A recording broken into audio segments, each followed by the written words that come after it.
It took less than 7 seconds for 12 men to surround the CEO's convoy, block every escape route, and turn an ordinary business trip into what looked like a perfectly planned public humiliation.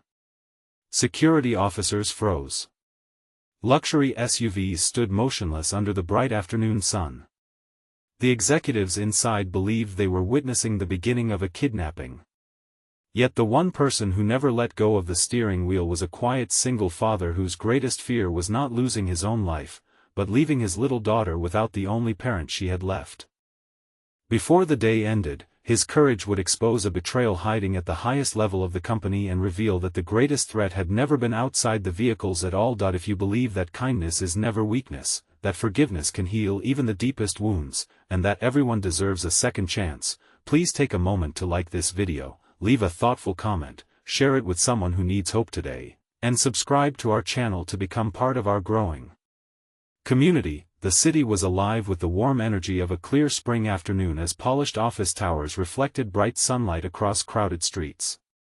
Every minute seemed ordinary until the convoy carrying Arden Cross, the respected CEO of one of the country's fastest-growing technology companies, entered an industrial district where construction had narrowed the roads.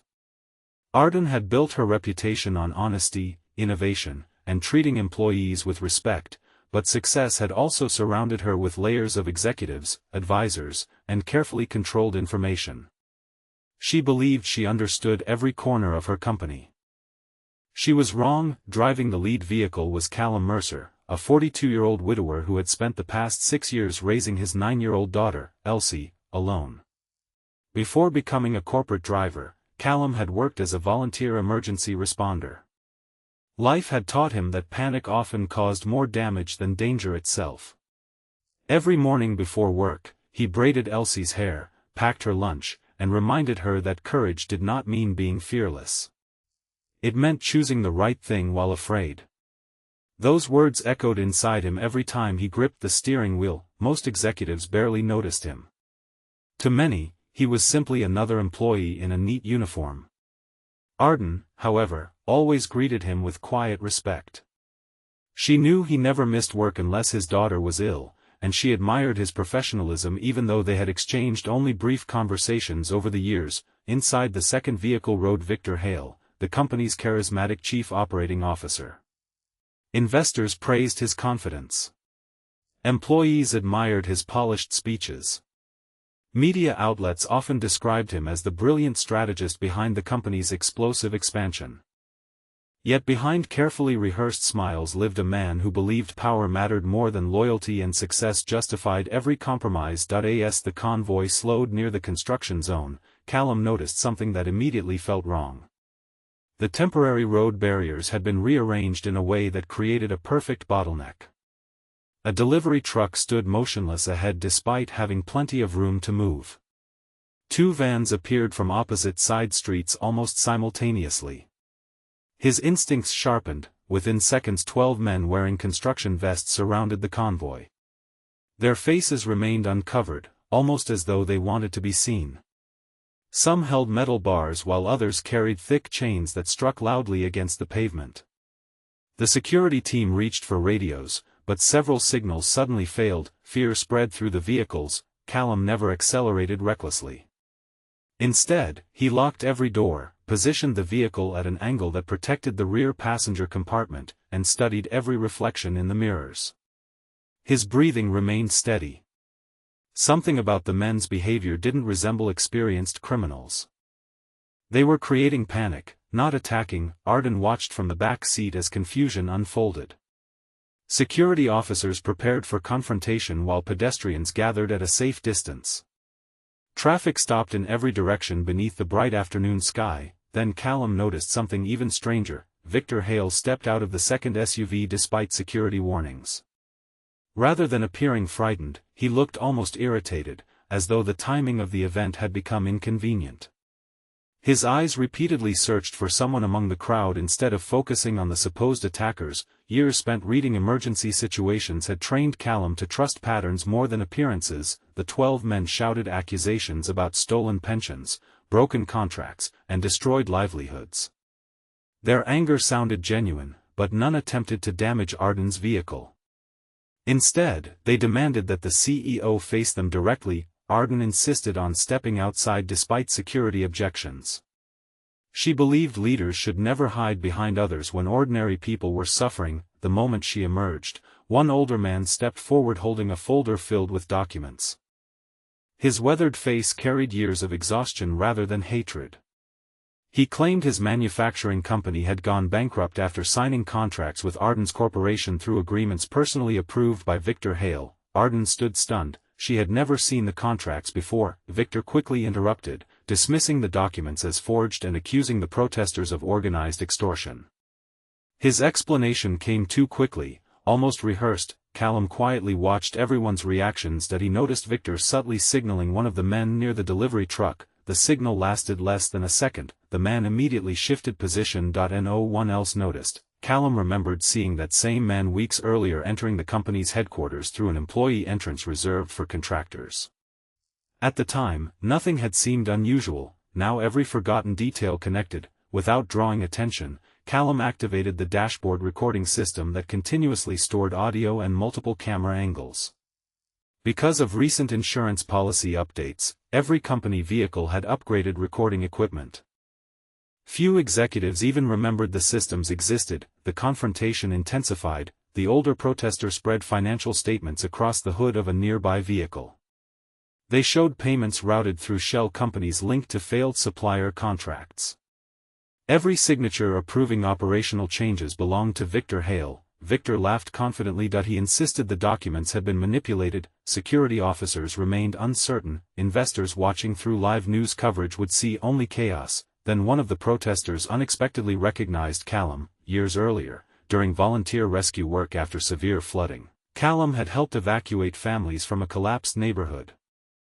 The protester's younger brother had survived because Callum refused to abandon a damaged rescue boat despite overwhelming danger. The man's expression completely changed. He looked directly at Callum and realized the driver standing calmly nearby had once saved his family. That single moment transformed the atmosphere. The protesters lowered their voices. Callum stepped forward carefully, asking everyone to stop acting from anger long enough to examine facts. His calmness spread faster than shouting ever could. The older man handed Callum another folder. Inside were photographs, emails, payment records, and handwritten meeting notes documenting years of fraudulent procurement schemes. Callum immediately recognized one signature from documents he had accidentally seen months before while waiting outside Victor's office. Back then he assumed nothing of it. Now everything aligned. Arden carefully reviewed several pages.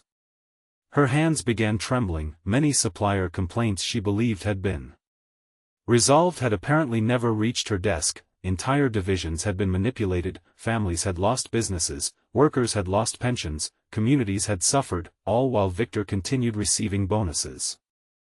For record profits, Victor attempted one final performance. He accused Callum of conspiring with the protesters. He questioned why an ordinary driver should possess observations about executive operations. The accusation almost worked, until Callum quietly informed everyone that the vehicle recording system had captured everything since the convoy entered the district, including Victor's discreet hand signal. Including several conversations inside the vehicles earlier that afternoon. Victor's confidence disappeared for the first time. Company attorneys immediately requested access to the recordings. Police officers, who had finally arrived after traffic delays, secured every vehicle. As investigators reviewed preliminary footage on portable monitors, Victor's carefully constructed image collapsed piece by piece. Audio revealed him discussing insurance claims before the confrontation even occurred, suggesting prior knowledge of the event. Video captured subtle communication with individuals outside the convoy. Financial investigators compared names from the documents with existing corporate records. Hidden companies matched, unauthorized payments matched, forged approvals matched. Years of deception surfaced beneath the bright afternoon sunlight where everyone could finally see the truth. Arden felt crushed, not because investors might react, not because headlines would damage the company, but because honest people had suffered while she trusted someone who manipulated both her confidence and her compassion. She looked toward Callum. He had never sought attention. He had simply remained observant, calm, and honorable when panic tempted everyone else. Several weeks later the company faced enormous legal challenges. Victims received compensation funds. Independent auditors rebuilt financial transparency from the ground up. Employees who had feared speaking openly finally shared years of ignored concerns. Victor Hale faced criminal investigations and civil lawsuits that dismantled the empire he had secretly built through deception. The 12 protesters were no longer viewed as violent agitators. Most had indeed lost businesses through fraudulent contracts.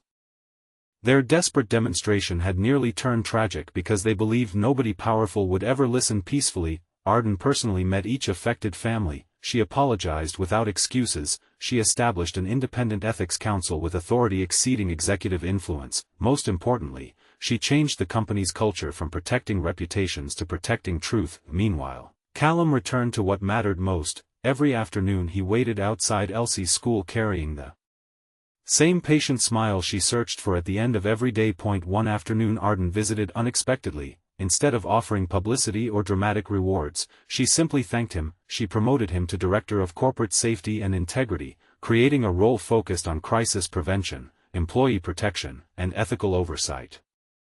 His experience, humility, and unwavering judgment had proven more valuable than any expensive consultant. Callum accepted only after confirming the new schedule would still allow him to pick up Elsie from school every afternoon. Arden smiled because she understood, real success meant nothing if it cost someone the people they loved.